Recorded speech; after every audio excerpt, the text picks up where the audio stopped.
चांदनी मध्यम थी और सितारे आसमान पर शीशे के टुकड़ों के मानंद बिखरे थे। सुनसान सड़क थी। सड़क के उस पार नदी थी जिसमें चांद रोशन सा दिखाई देता था। वो उस सुनसान सड़क पर पैंट की जेबों में हाथ डाले सर झुकाए गहरी सोचों में गुम चला जा रहा था। यार, मेरी क्या गलती है इसमें? मुझे लग रहा है मैं उसके साथ ज्यादती कर रहा हूँ। मुझे शायद उससे इस ज़बरदस्ती के बंधन से निजात दे देनी चाहिए। और ये सोचकर हमजा ने गहरी सांस ली। आह, या खुदा, मेरी मदद फरमा, मुझे सीधा और नेक रास्ता दिखा। मैं क्या हुनैन के पास जाऊँ मशवरा लेने? लेकिन नहीं, मैं ऐसा नहीं कर सकता। इसमें उसकी भी बदनामी हो सकती है। यार, कहाँ फंस गया। उफ। वो गुस्से में रास्ते में पड़ी बोतल अपने पैरों से धकेलने लगा और आखिरकार मानकर वो घर वापस लौट गया। अस्सलामु अलैकुम अम्मी। वालेकुम अस्सलाम। अम्मी को घर में घुसते ही सलाम दुआ की और बिना कुछ कहे सीधा अपने कमरे में चला गया। रानी जी भी अपने कमरे में जा चुकी थी। अस्सलामु अलैकुम। सामने से सलाम का जवाब नहीं मिला। मामूल के मुताबिक वो गर्दन झुकाए कमरे में आया, वॉशरूम से शावर लिया और अब वो तकिया उठाए बेड के एक साइड में रखे सोफे पर जा लेटा। उल्फत, जो कि उसकी किसी भी हरकत को कोई माने नहीं दे रही थी, वो चुपचाप से बेड पर उल्टे हाथ पर मुंह किए लेटी थी। टुन टुन टुन। फ़ोन की घंटी ने हमजा को रात के इस पहर बेदार किया था। हेलो जी, कौन? उल्फत की बहन महमल। हमजा भाई। हमजा, जो सुकून से लेटा था, एकदम उठ खड़ा हुआ। उसने एक नज़र उल्फत को देखा जो बेखबर सो रही थी और फिर अपनी फ़ोन की स्क्रीन को। जी बोलें हमजा भाई, आप ठीक हैं? महमल शाइस्ता अंदाज में बोली।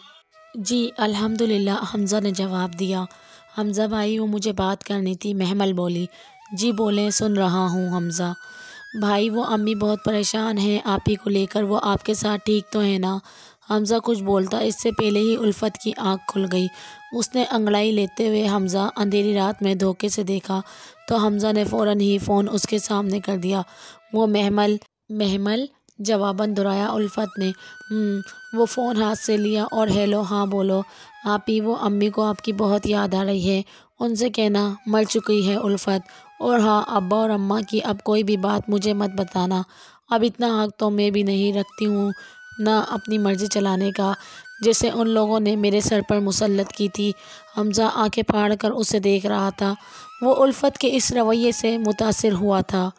उल्फत ने पटक कर फ़ोन बंद कर दिया। सुकून नहीं मिला अब तक इन लोगों को।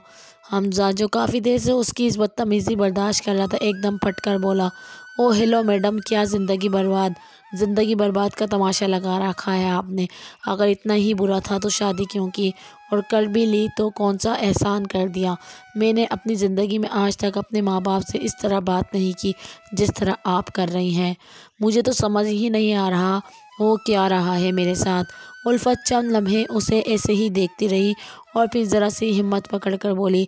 कब्र का हाल मुर्दा ही जानता है। और रही मेरी वालिदैन से गुफ्तगू की बात, तो ये मेरा मसला है, आपका नहीं। बेहतर होगा मुँह न लगे मेरे।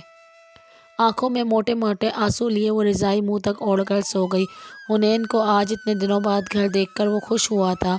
उल्फत स्किन कलर का जॉर्जेट का भरा हुआ सूट पहने थी। आ जाएं, बैठ जाएं भाभी, साथ नाश्ता करते हैं। उल्फत एक नज़र अपनी सास को देखा और फिर हुनैन को। रानी जी ने जब कहा हाँ आओ बेटा बैठ जाओ, तो उसने यावर हमजा के साइड वाली सीट खिसकाई और बराजमान हुई। और बताएं, कहाँ जाने का प्लान है आप लोगों का? हनीमून पर? हमजा एक सेकंड के लिए चौंका था और दिल में बोला, ये हुनैन का किस किस्म का सवाल कर रहा है उल्फत से। उल्फत ने फीकी सी हंसी लिए कहा, जी नहीं, मैं यही ठीक हूँ। हुनैन ने हमजा तंजिया हंसती देखते हुए कहा, और तुम कहाँ ठीक हो? हमजा ने जवाब ना दिया। फ़ौरन उठा, फ़ोन जेब में डाला, घड़ी पहनी और कहा, अम्मी खुदा हाफिज़, ऑफ़िस जा रहा हूँ, रात को लेट हो जाऊँगा। अच्छा बेटा, खुदा हाफिज़, ख्याल रखना अपना। रानी जी हमेशा ही से बहुत मीठा बोलती थी।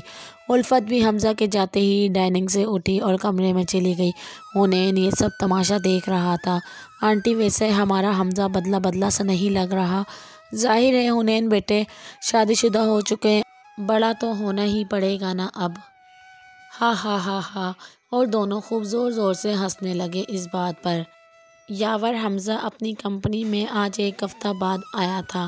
یہاں کا CM ہونے کی وجہ سے ذمہ داریاں بہت تھیں اس پر۔ ہر ایک چھوٹا امپلائی اسے اٹھ کر سلام کرتا تھا۔ وارے خدا، کہیں کتنی عزت دی ہے، کہیں عزت کا نام و نشان نہیں۔ اور یہ کہہ کر وہ اداس ہنسی لیے اپنے آفس میں جا بیٹھا۔ آؤ، ہیلو حمزہ سر، گڈ مارننگ۔ اوہ حسنین، کیسے ہو؟